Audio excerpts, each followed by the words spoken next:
प्रभु यीशु मसीह के नाम में आपको अनुग्रह, शांति और आशीष मिले। 360 ईस्वी के आसपास की बात है कि जूलियन नाम का एक रोमी सम्राट बना, रोमन एम्परर, और इतिहास इसको जूलियन दी एपोस्टेट कहते हैं, यानी जूलियन जिसने विश्वास को त्यागा, या अगर साधारण भाषा में कहा जाए जूलियन विश्वासघाती। और इसने 360 ईस्वी के बाद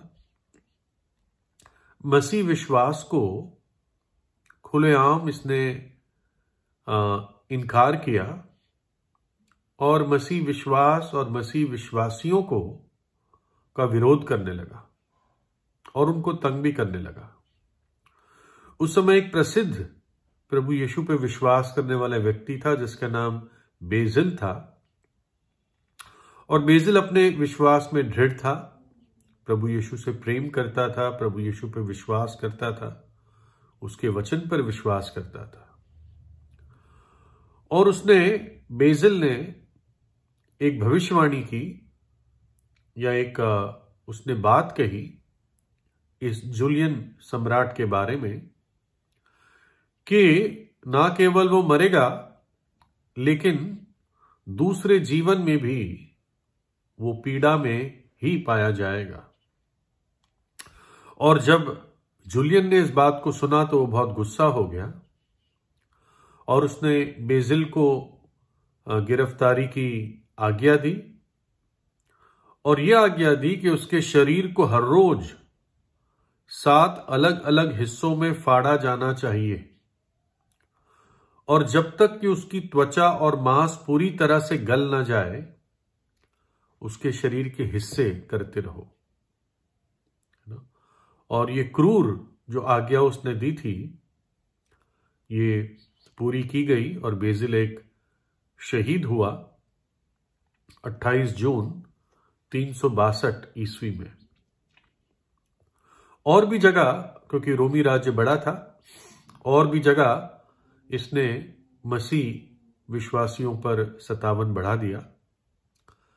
कई लोगों को जिंदा जला दिया, दूसरों को सड़कों पर उनके पैरों से खींचा गया जब तक वे समाप्त ना हो गए, और कईयों को इस प्रकार से मौत के घाट उतार दिया। कईयों को पत्थर मारे गए। बड़ी संख्या में उनके सिरों पर जो क्लब्स, मोटे मोटे जैसे बेसबॉल बैट होते हैं या क्रिकेट बैट होते हैं, क्लब्स उनके सिरों पे मारे इस तरह से कि उनके भेजे बाहर निकल गए। एलेक्जेंड्रिया में असंख्य शहीद हुए प्रभु यीशु के कारण। तलवार से उनको जलाया गया, उनको क्रूस पर और पत्थरों से मारा गया, है ना।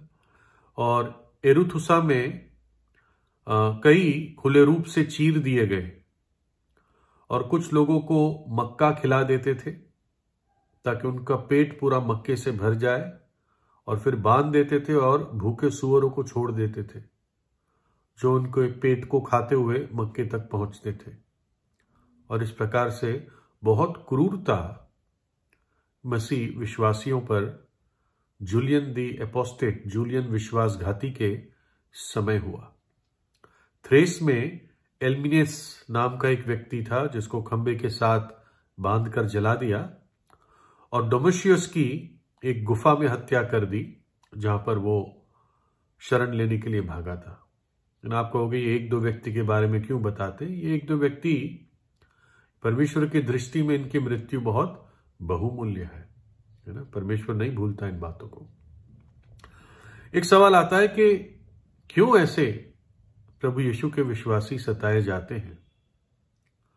क्यों इतना बुरा व्यवहार उनके साथ किया गया जबकि वो जीवित परमेश्वर को मानते हैं, है ना। पहली बात तो प्रभु यीशु मसीह ने खुद दुख सहा, है ना। कलवरी के क्रूस पर जब उसने हमारे पापों के लिए अपना प्राण दिया, अपना बलिदान दिया, तो खूब हमारी समझ से बाहर उसने दुख और वेदना अपनी आत्मा और शरीर में सही, क्योंकि वो हमारे पापों का प्रायश्चित था। और प्रभु यीशु ने यह भी कहा कि जो भी मेरे पीछे आएगा उसको अपना क्रूस उठाकर चलना पड़ेगा, यानी उसको भी उसके भाग के दुख उठाने पड़ेंगे, पाप के कारण नहीं। लेकिन ये एक मसीह जीवन का एक भेद है कि एक सच्चा विश्वासी उसके भाग के अनुसार, उसके प्याले के अनुसार वो प्रभु यीशु के लिए दुख उठाता है ना। मसीह जीवन एक आरामदायक या फूलों के, गुलाब के पत्तों से भरा हुआ जीवन नहीं है ना। लेकिन जो दुख एक विश्वासी इस दुनिया में सहता है अपने स्वामी के खातिर और धार्मिकता के खातिर, उसकी महिमा, उसका प्रतिफल बहुत बड़ा है। तो ये सारे विश्वासी क्यों इन दुखों से होकर गए? कह सकते थे हमें क्या जरूरत है, लेकिन उन्होंने बात को समझा कि उनको इसलिए सताया जा रहा है क्योंकि वो एक विश्वास कर रहे हैं, प्रभु यीशु पे विश्वास कर रहे हैं, कुछ गलत थोड़ी कर रहे थे। उनके जीवन तो बदल गए थे, लेकिन वो जानते थे कि शैतान और ये संसार प्रभु यीशु और ज्योति और सच्चाई और भलाई का विरोधी है, और इसलिए ये हमें भी सताते हैं।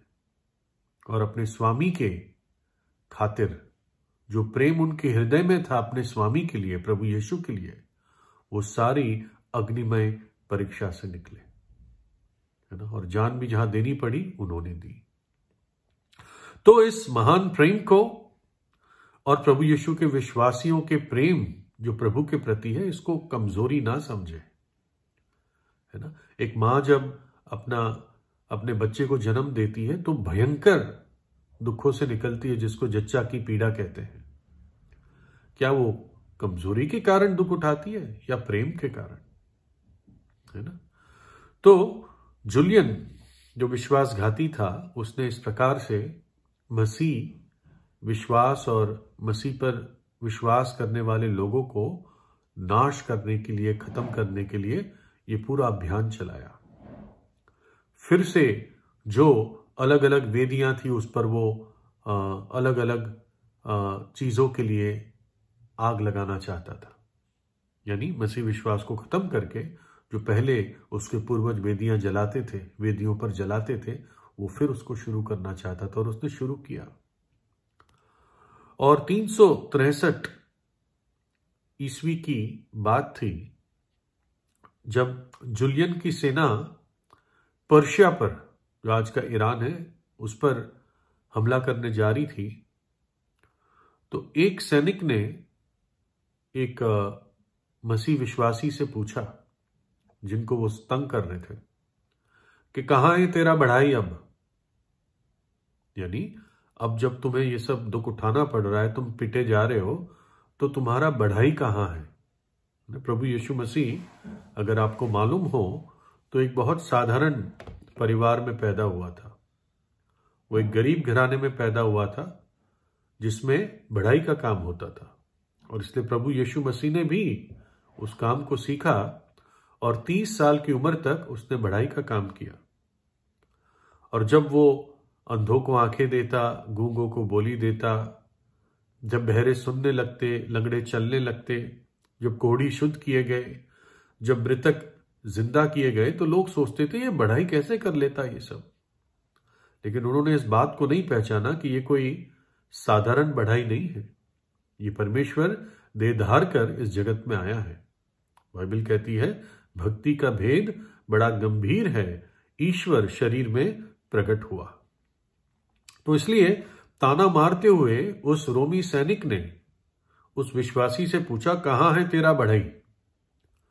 और इस विश्वासी ने एक बड़ा निडर सा जवाब दिया कि वो बढ़ई तेरे सम्राट के लिए, तेरे राजा के लिए बक्सा बना रहा है ना, कॉफिन बना रहा है। जब मरने के बाद देह को कई जगह बक्से में रख के फिर उसको दफनाया जाता है, तो उसने ये कहा कि बढ़ई तेरे राजा के लिए बक्सा बना रहा है। और कुछ ही महीनों बाद पता चलता है कि जूलियन को युद्ध में एक घाव होता है और ये भी पता चलता है कि घाव ऐसे व्यक्ति ने उसको लगाया अपने भाले से जो उसकी इस क्रूरता के कारण नाराज था, जो क्रूरता वो मसीह विश्वासियों पे करता था। इसलिए उसने उसको व्यक्तिगत रीति से भाले से मारने की कोशिश की। मरा नहीं, लेकिन बहुत घायल हुआ और उसी घाव के कारण वो मरा। लेकिन इतना वो जूलियन बदमाश और बदतमीज था, विरोधी था, कि मरने से पहले उसने उस घाव में अपना हाथ डाला और अपने ही खून लेके ऐसे आकाश की तरफ उसने उड़ाया और कहा कि तू जीत गया हे गलीली, तू जीत गया हे गलीली। इसका क्या अर्थ था? प्रभु यीशु ने कई साल नासरत में बिताए, जो गलील के इलाके का था, जहां पर गलील की झील थी। तो इसलिए प्रभु यीशु और उसके जो चेले थे इनको गलीली कहते थे। तो इसलिए ये जूलियन ने मरते समय भी निंदा की और कहा कि तू जीत गया है गलीली। ये नहीं कहा कि मैं क्षमा चाहता हूं हे गलीली, है ना। मरते समय भी उसका हृदय कठोर था। और बेजिल की जो भविष्यवाणी थी कि ना केवल ये मरेगा परंतु इसके बाद भी, उसके बाद के जीवन में ये पीड़ा में रहेगा।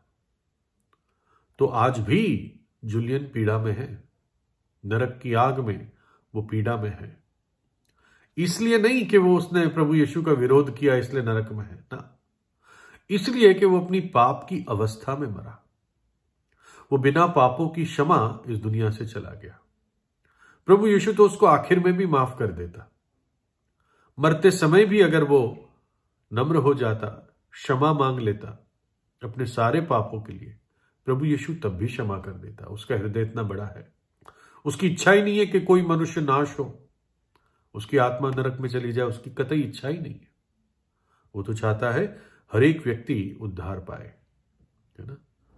और ये जो नासरत का बढ़ाई है, जो गलील का बढ़ाई है, आप देखते जाओगे कि कई लोगों के लिए उसने बक्से बनाए। जो घमंड करते थे, जो अपने आप को किसी से कम नहीं समझते थे, ईश्वर को कुछ समझते नहीं थे, कई बक्से बन गए राज्यों के, राजाओं के, और वो दुनिया से चले गए, खत्म हो गए, है ना। लेकिन प्रभु यीशु मसीह मृतकों में से तीसरे दिन जी उठा। वो जीवित है। पहली बार जब वो आया तो वो एक गुलाम बनकर आया, गरीब बनकर आया।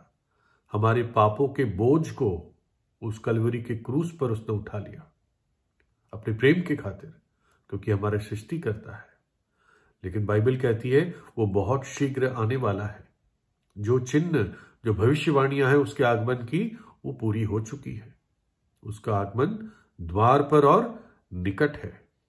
और अब वो आएगा राजाओं का राजा और प्रभुओं का प्रभु बनकर, पृथ्वी का न्यायी बनकर आएगा, है ना। समय की बात है, आप देखेंगे, है ना।